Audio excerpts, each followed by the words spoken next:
Bhupendra Chandra Dutta Bhowmik merit cum means award 2025 সংযোজাখা তিনি 4 সাল আগরতলা মুক্তধারা অডিটোরিয়াম হল আরো নারওয়াই অকরা আঙ্গাই ফাই মানজাখা হাসনি মন্ত্রী অকরা professor doctor Manik Saha Bhupendra Chandra Dutta Bhowmik ট্রাস্টনি chairman Sanjay পাল তে রামকৃষ্ণ মঠ তে মিশননি স্বামী শুভকারা নন্দ মহারাজ তে টেকনো ইন্ডিয়া ইউনিভার্সিটিনি vice chancellor professor doctor Ratan Kumar Saha খবই ভূপেন্দ্র চন্দ্র দত্ত ভূমিক ট্রাস্টনি মেম্বার ডক্টর পার্থ প্রতিম সাহা তৈতঙ্গ जुदा जुदा आदं रक अशाल पान्दानो रक्साबै माध्यमिक ते कुचुक माध्यमिक आमजुगमुंगो काहाम नाम्बार मानै पास संनाय खरक थाम चिबा रंग स्रंनाय रकनो सार्टिफिकेट बाय बरम याफार जाखा ते सकात बहायनो याफार जाखा आबरंगनो कारिबो अशाल रंग स्रंनाय रकनो 25,000 रांनि चेक बहायनो याफ्रै रखा हास्तिनि मन्त्री अक्रा प्रफेसर डक्टर मानिक साहा आबनकारै अशाल दैनिक संबाद ने मिउजिक भिडिओ नब फियोगै रखा हास्तिनि मन्त्री अक्रा प्रफेसर डक्टर मानिक साहा सौभाग्य হয় এবং মহারাজজির কাছ থেকে অনেক কিছু শেখার আছে শেখার শেষ নেই আমি এর জন্য ওনাকে ধন্যবাদ দেব এরকম একটা অনুষ্ঠানে আপনি অনেক জিনিস আমাদের মার্গদর্শন করেছেন আমাদের মাঝে vice chancellor Techno India university professor doctor Ratan Kumar Saha কি আমরা শিক্ষা জগতে ত্রিপুরা সরকার এবং বেসরকারি উদ্যোগে কি হচ্ছে তার একটা রূপরেখা উনি আমাদের সামনে রেখেছেন vice chancellor এমবিবি university doctor Bibhas দেব মহোদয় উনিও ওনার বক্তব্য এখানে রেখেছেন এবং আজকে এমবিবি ইউনিভার্সিটি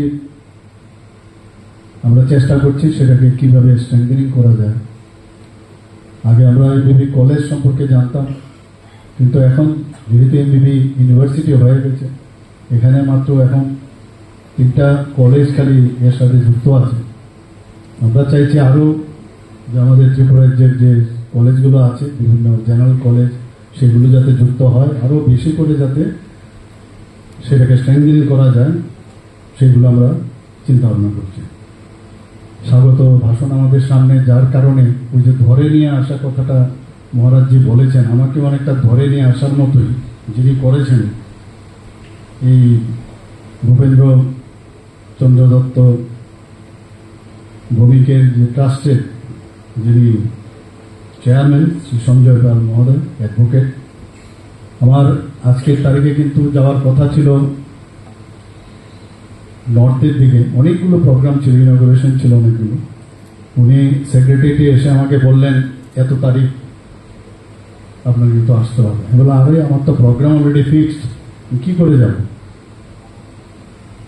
কিছুই করার নেই বাধ্য হয়ে ওই প্রোগ্রাম ওরা খুব রাগান্বিত তো যাই হোক সেটাকে ক্যান্সেল করে একদিন আমি আজকে এখানে আসলাম তাই বললাম উনিও আমাকেও ধরে দিয়েছেন উনিও খুব দৈনিক সংবাদের বিষয়ে আমাদের সামনে অনেক কিছু রাখলেন আমাদের এই ট্রাস্টের যিনি বিশিষ্ট মেম্বার ডক্টর পার্থ প্রতিম সাহা মহোদয় তাছাড়া আমার নিচে এতগুলো বিশিষ্ট ব্যক্তিজন গুণীজনরা এখানে আছেন এখানে প্রাক্তন ভাইস চ্যান্সেলর থেকে শুরু করে আমাদের স্যার ছিলেন আমাদের এমবিবি কলেজের থেকে শুরু করে ডিস্ট্রিক্ট প্রাক্তন ডিস্ট্রিক্ট জাজ থেকে শুরু করে আমাদের বর্তমানে যিনি এজে আছেন অ্যাডভোকেট জেনারেল প্রণব বাবু এখানে আছেন এরকম অনেকেই আছেন সবার নাম বলা মুশকিল বিশেষ করে ভূপেন্দ্র সুপুত্র এখানে উপস্থিত আছেন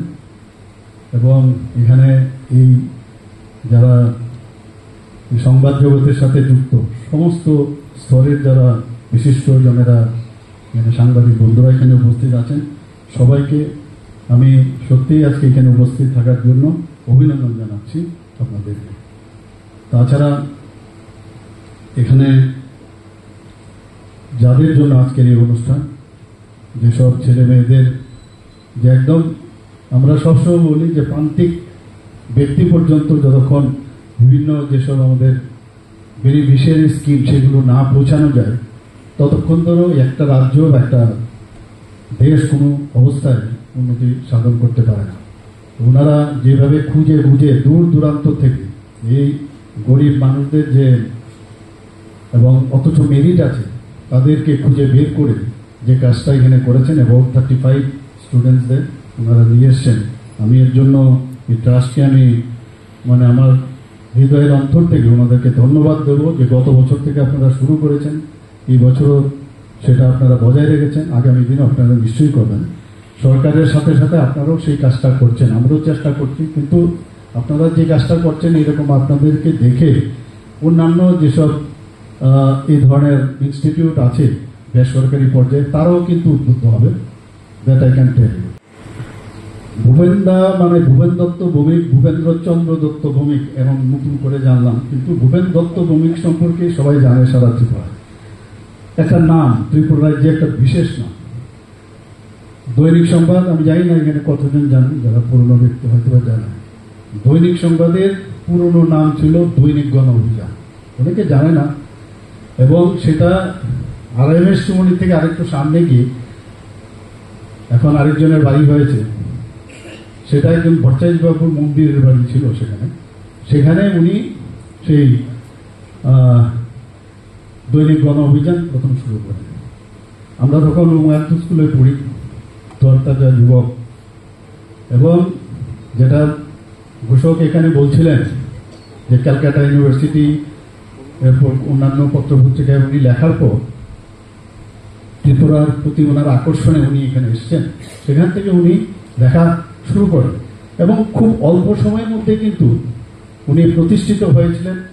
ঘোরদার ওনার লেখনী আমরা সবাই জানি, এবং সেই জায়গার মধ্যে অনেকবার ওই যে দৈনিক গণ অভিযান তার উপর আক্রমণও কিন্তু হয়েছে, আমার চোখের সামনে আমি নিজে দেখেছি তখন সেই অফিসে। যাই হোক, আমরা বাইরের থেকে দেখতাম এইসব। তো যখন উনি এই জায়গাটা এখন বর্তমানে যেটা, এখন তো আরেকটা জায়গা ওনারা করেছেন দুর্জয়নগরে, কিন্তু পুরনো যে আসল যে দৈনিক সংবাদ সেখানে যখন জায়গা নিলেন এবং নামটাও পাল্টালেন যে মানে দৈনিক সংবাদ, তো আমার মনে আছে প্রথম শুরু করেছিল, কারণ দৈনিক গণ অভিযান কিন্তু অলরেডি এস্টাবলিশড হয়ে গেছিল, তো লেখা থাকতেও পরে দৈনিক গণ অভিযানের পরবর্তীতে নাম দৈনিক সংবাদ, এইভাবে কিন্তু শুরু হলো। আস্তে আস্তে করে যখন ডাইলিউট হলো সেটা কেটে গেল সেখানে। তো আমরা বললাম আর এটা কি করলো, দৈনিক সংবাদ আগেরটা তো ভালো ছিল, এখন কি কারণে করেছে আমার জানা নেই। এবং এত এস্টাবলিশড হলো, জাগরণ ছিল সবচেয়ে পুরনো ত্রিপুরাতে, if I am not wrong. সেই জায়গায় উনি যেভাবে মানে ওভার পাওয়ার হয়ে ওনার নিজের ব্যক্তিগত যে লেখনীর যে শক্তি, তার কারণে সেটা সম্ভব হয়েছে। আমার ব্যক্তিগতভাবে ওনার সাথে খুবই পরিচয় ছিল, ইয়াং ম্যান, প্রোঅ্যাক্টিভ সবসময় ছিলাম। আমাদের প্রি মেডিকেলের আন্দোলনের সময় ওনার এখানে যেতাম, তো এইভাবে চলতো। যাই হোক, তো একটা আস্থার বিষয় ছিল, কারণ গভর্নমেন্ট একটা বিরাট একটা জায়গা যেখান থেকে অনেক সময় দেখা যায় বা যারা সমাজে খুব শক্তিশালী ব্যক্তি তারা এমন সব জিনিস অনেক সময় করে যেগুলো মানে তাদের বিরুদ্ধাচরণ বা বিরুদ্ধে কথা বলা একটা বিশেষ শক্তি না থাকলে সেটা সম্ভব নয়। সেই মানসিক শক্তি ওনার মধ্যে ছিল। দৈহিক শক্তি আনইম্পর্টেন্ট, আমি অনেক জায়গায় বলি মাসুল দিয়ে কিছু কাজ হবে না, সেই কাজটা উনি করতেন। এবং বহু লোক যখন অসহায় অবস্থা থাকতো, দেখতো যে সরকারের বিরুদ্ধে গিয়ে আমার লাভ হবে না, কিছু করার মতো অবস্থা থাকবে না, তখন সব মানুষ একটা আস্থা খুঁজে, একটা বিশ্বাসের জায়গা খুঁজে যে ভূপেন্দার এখানে গেলে আমার কথাটা যদি আমি বলি, আর উনি কিন্তু এক পলকে বুঝে যায় যেটা রাইট অর রং। তো সেই জায়গায় দাঁড়িয়ে যখন অ্যাটলিস্ট যে পত্রিকার পাতায়, তখন হয়তো বা কম পাতা ছিল, আমার মনে নেই, এখন তো 12 পাতার কথা বলছেন, তার থেকেও বেশি। সেই জায়গার মধ্যে তখন যদি এটা ছাপা হতো, যে ব্যক্তিটা যেত ও অ্যাটলিস্ট সে মানে স্যাটিসফাই হতো যে আমি যে কথাটা আমি বলতে পারছি না, সমস্ত মানুষের কাছে নিয়ে যেতে পারছি না, ওনার মাধ্যমে। আর ওনার তো লেখার আপনারা সবাই জানেন, এত সুন্দরভাবে সেটাকে পরিবেশনা করতেন। তো এর মধ্যে যে একটা মানে স্যাটিসফ্যাকশন, সেটা প্রতিটি ব্যক্তি ত্রিপুরাতে ছিল।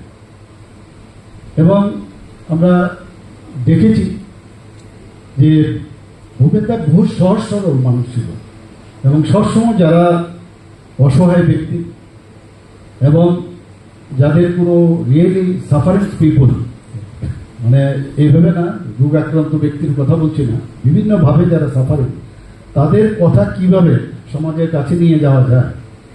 এবং আমি নিজেও দেখেছি বিভিন্ন বিষয়ে আমি যখন বোঝাতে পেরেছি যে এই হচ্ছে, তাহলে কি করে হবে, আমি দেখছি ফোন করলো যে এটা কেন হচ্ছে।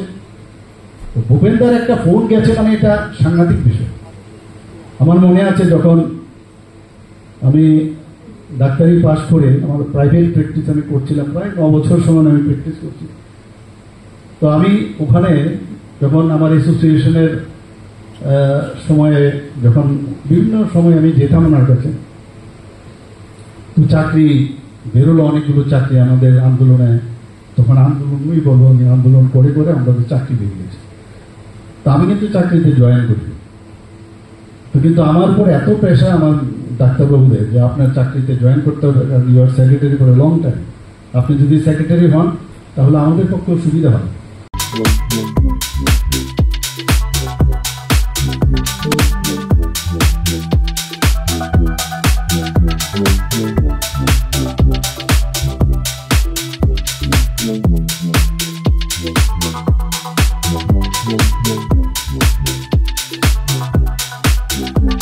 আমাদের অনেক, আমি সব জায়গায় বলি যে আমাদের ভারতবর্ষে আগে বাইরে থেকে আসতো এখানে পড়াশোনার জন্য, নালন্দা বিশ্ববিদ্যালয় হোক, তক্ষশিলা বিদ্যালয় বিশ্ববিদ্যালয় হোক।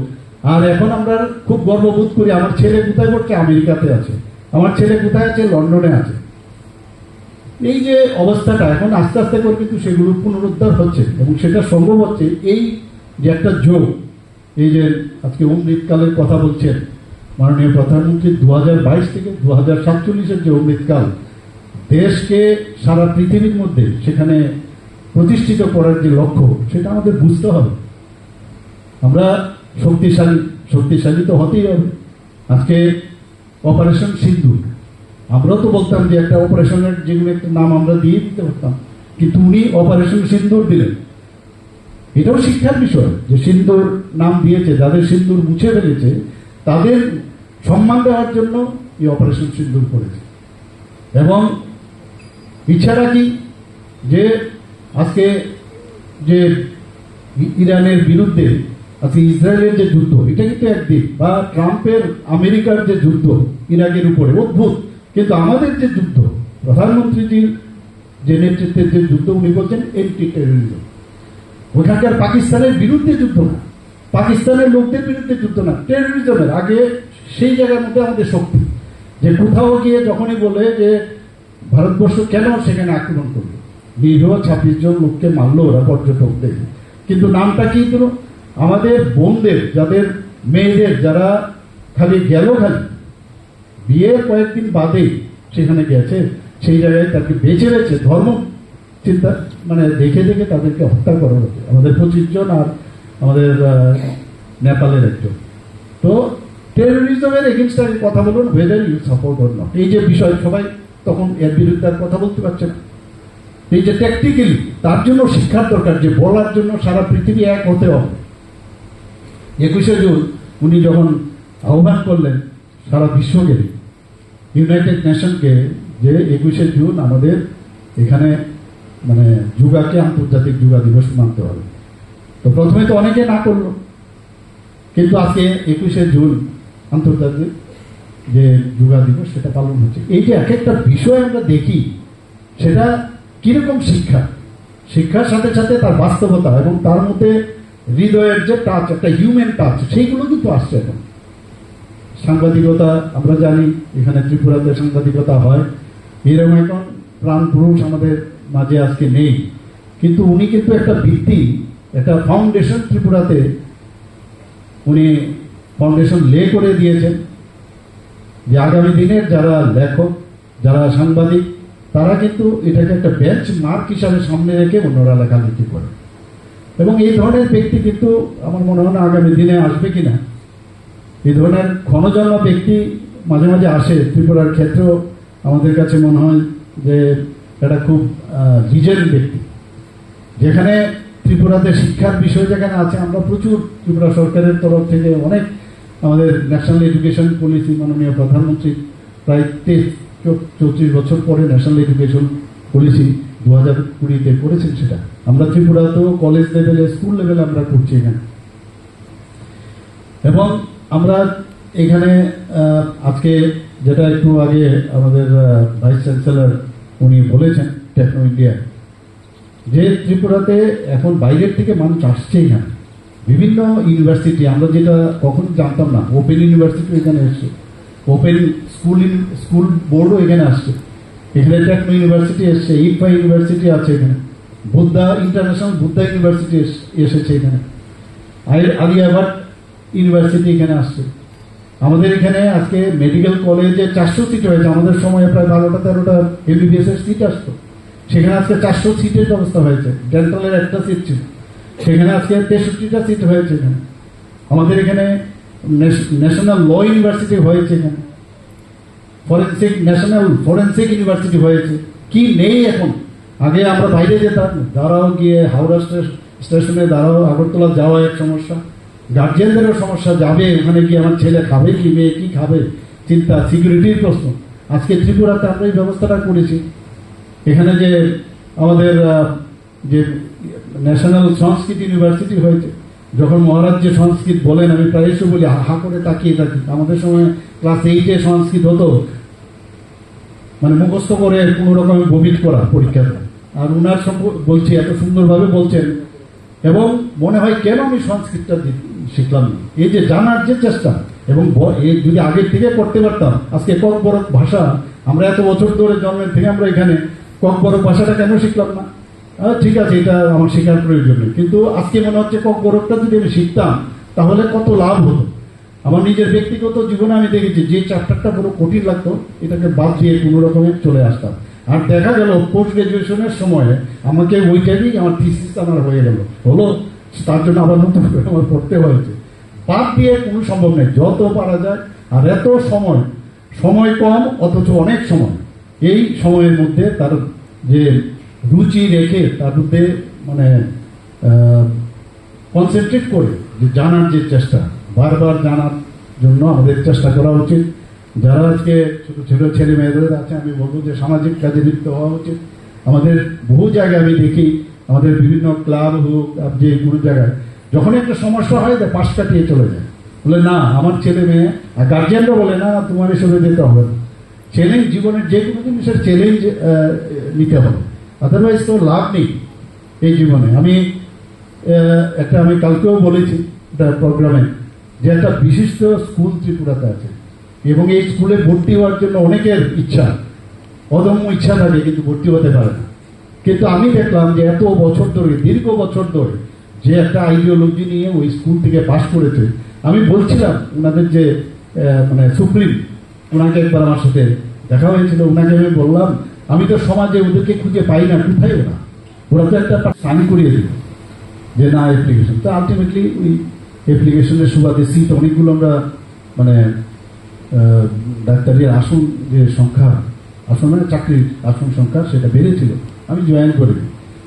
পরবর্তী সময় বাধ্য হয়ে, যেটা যখন হয়ে আসলো, কারণ সিট ছিল আমার নামে এসে, আমি যখন ওনার কাছে গেলাম, ওনার চারিদিকে কিন্তু প্রচুর ত্রিপুরা রাজ্যের বিভিন্ন ব্যক্তিরা তখন কিন্তু ওনার চারপাশে বসে থাকত।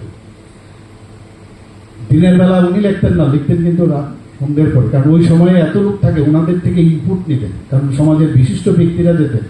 উনি কিন্তু বসে থেকে নেই, ওনাদের কাছ থেকে কথা শুনতেন, বলতেন, এগুলো কিন্তু লেখা শুরু করেন কিন্তু রাতের দিক দিয়ে উনি লেখা শুরু হতো। তো একদিন যখন আমি গেলাম, আমি বললাম এরকম আমি তো চাকরি জয়েন করবো। তো ওই দিনটার আমার এখন আজকের দিনে খুব প্রায়ই মনে হয়, আরে তুমি চাকরিতে জয়েন করবে, চাকরি করলে আমরা তো তোমাকে নিয়ে অনেক চিন্তা ভাবনা করছিলাম। বললাম কি চিন্তা ভাবনা করছেন? বললাম বুঝবে না তুমি, তোমাকে অনেক চিন্তা ভাবনা করছিলাম, তুমি কেন চাকরিতে জয়েন করলে?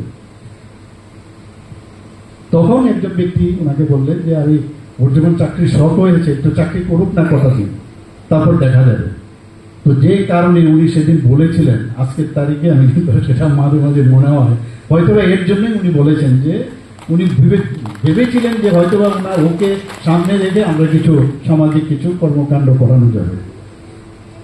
তো সত্যি আজকে আমি মাঝে মাঝে এখানে বসে বসে ভাবছিলাম, ভূপেনদাকে কিন্তু সেইভাবে কিন্তু আমরা সম্মাননা দিয়েছি, দুবার সম্মাননা দেওয়া হয়েছে, কিন্তু আরো বেশি ওনাকে সম্মান দেওয়া প্রয়োজন। আমরা সেই ভাবনায় ভাবছি যে ওনাকে কি করে আরো সম্মান দেওয়া যায়, সেই কাজটা আমরা নিশ্চয়ই আগামী দিন আমরা চিন্তা ভাবনা করব। আজকে এখানে যারা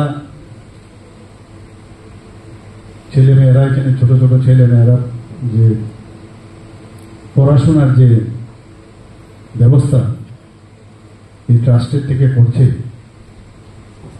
আমি এখানে শিক্ষা নিয়ে শিক্ষাবিদরা বলেছেন, সামনেও শিক্ষাবিদরা আছেন। আমার মনে হয় যে শিক্ষার জন্য শিক্ষার প্রয়োজন, যে শিক্ষা যে দরকার তার জন্য শিক্ষার দরকার। কারণ আমরা কিন্তু যে বয়সে শিক্ষার রিয়েলি প্রয়োজনীয়তা ছিল বুঝতে আমরা পারতাম না, আমাদের সেই শিক্ষাও ছিল, ভাবতাম পড়ার জন্য শিক্ষা। যে কোনো বিষয়ে, এখানে ক্যামেরাম্যান আছে, ওরও শিক্ষার দরকার যে কিভাবে ক্যামেরাটা প্রপারলি লাগে, এভরিওয়্যার এভরি স্পেয়ার। মানে এত মানে যুগ যুগ ধরে শিক্ষার যে যাত্রা সেটা চলবে। এখানে ছেলে মেয়েরা আমরা বলবো এদের সেই ম্যাচুরিটিও আসবে না, যে আর যত বেশি ছোটবেলার থেকে সেই ম্যাচুরিটি আসবে তত বেশি তার শিক্ষার দিক দিয়ে আরো বেশি এগিয়ে যেতে পারবে, এটা আমি মনে করি। এবং আমি একবার ওনাকে আমি জিজ্ঞেস করেছিলাম, আপনারা এত সুন্দরভাবে লেখেন কি করে আসেন? আমার মনে আছে উনি বলছেন এর জন্য বহু পড়াশোনা করতে হবে, এমনিতে হয় না।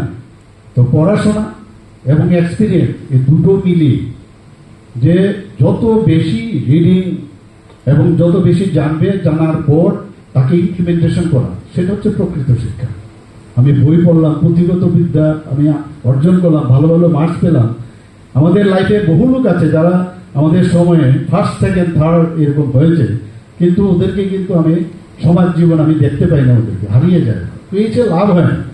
যারা ছোট ছোট ছেলে মেয়েরা আছে এদেরকে বলবো তোমার বুঝতে হবে যে আমি কিন্তু আজকে প্রতিদিন আমরা দেখি, আজকে প্রতিটা সেকেন্ডে নতুন নতুন মানে শিশু জন্ম নিচ্ছে, এবং গড কিন্তু তাকে পাঠাচ্ছে কিছু একটা পারপাসের জন্য। আমরা কিন্তু ভুলে যাই, আমরা ভাবছি আমরা কিন্তু প্রতিদিন লক্ষ লক্ষ কোটি কোটি মানুষ জন্ম নিচ্ছে এই পৃথিবীতে, এবং একটা পারপাসের জন্য পাঠাচ্ছে।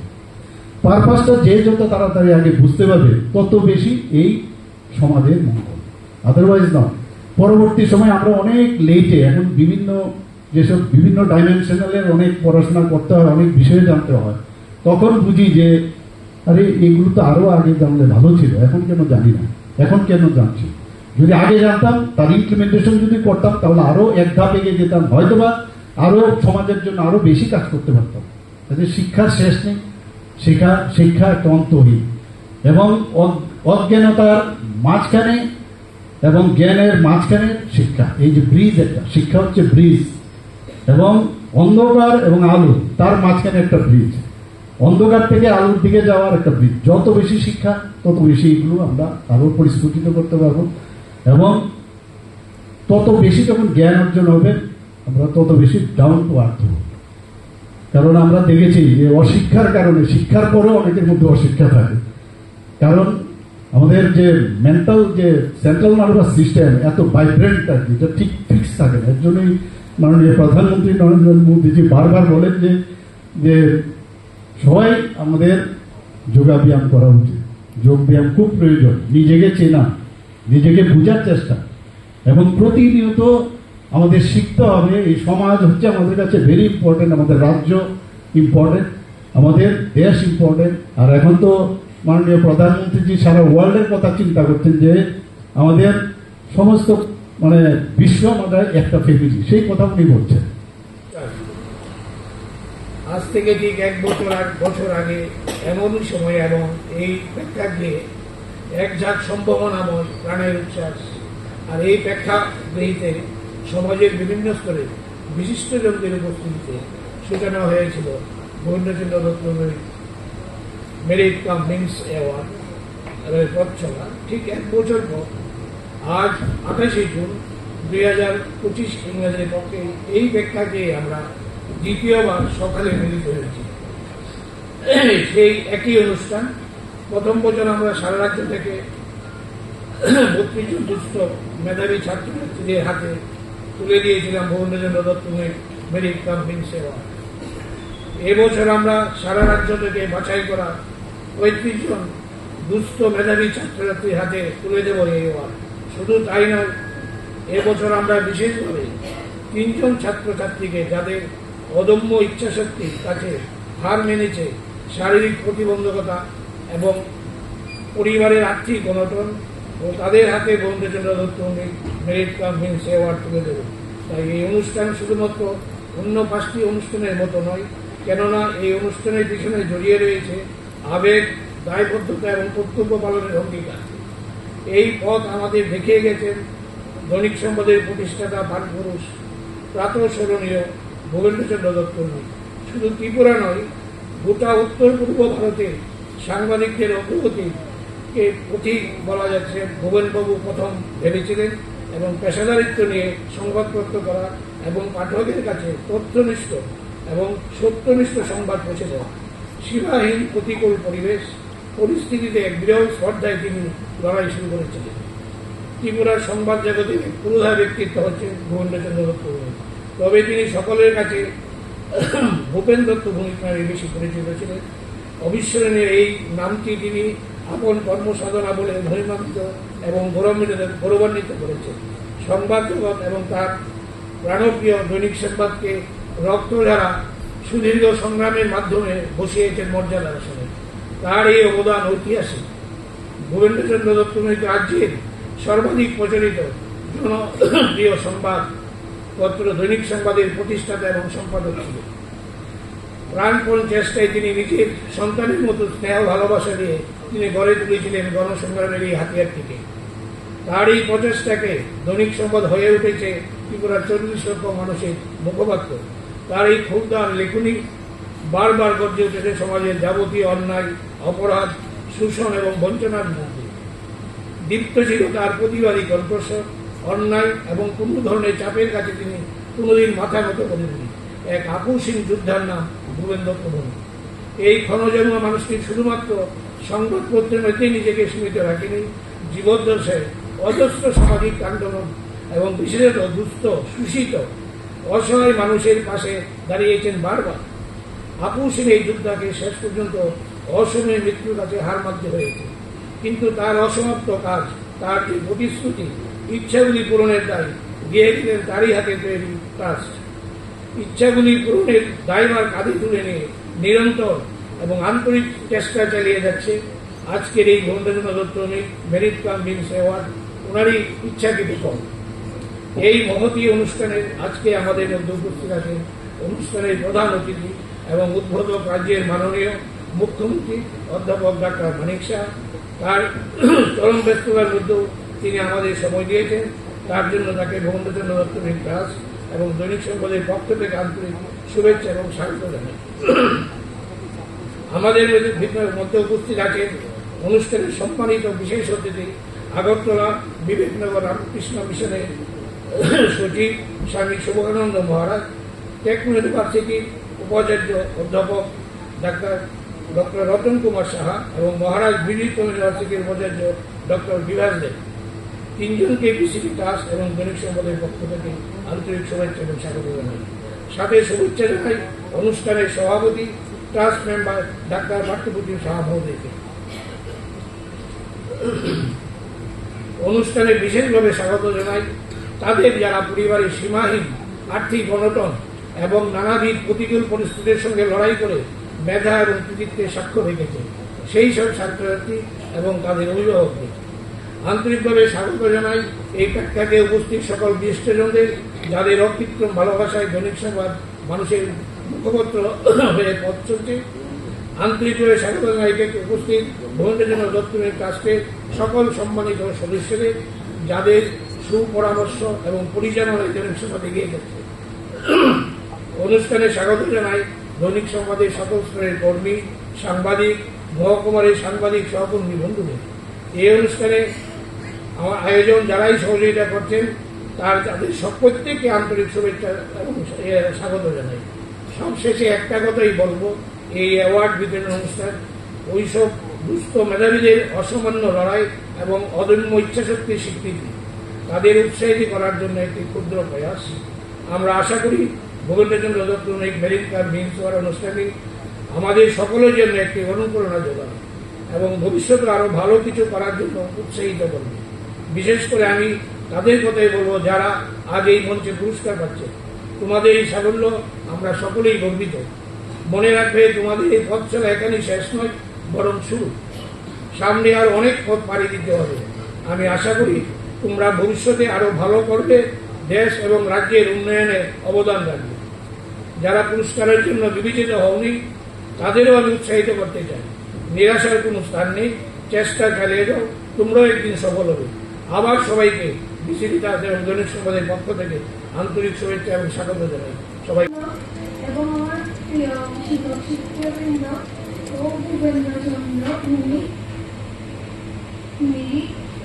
মিস অ্যাওয়ার্ডসের সমস্ত সদস্যদের আমার প্রণাম জানাই এবং আমার প্রিয় অভিভাবকদেরও আমি আমার প্রণাম জানাই। ছোট ভাই বোনদের জানাই তৃতীয় শুভেচ্ছা। আমার নাম শিবা সরকার। ছোটবেলায় মাকে না প্রথমে বাবাকেই হারিয়েছি। তারপর মাকে হারানোর পর জেঠু জেঠুমনির আশ্রয়ে ছিলাম। তারপর 1 থেকে ক্লাস 12 পর্যন্ত কৃষ্ণনগর দ্বাদশ বিদ্যালয়ে পড়েছি। এখন ইচ্ছা প্রফেসর হওয়ার। তো আমি স্যারকে সবাইকে বলবো যে আশীর্বাদ করার জন্য, যাতে আমি নিজের বাড়ি দাঁড়াতে পারি। জীবনে অনেক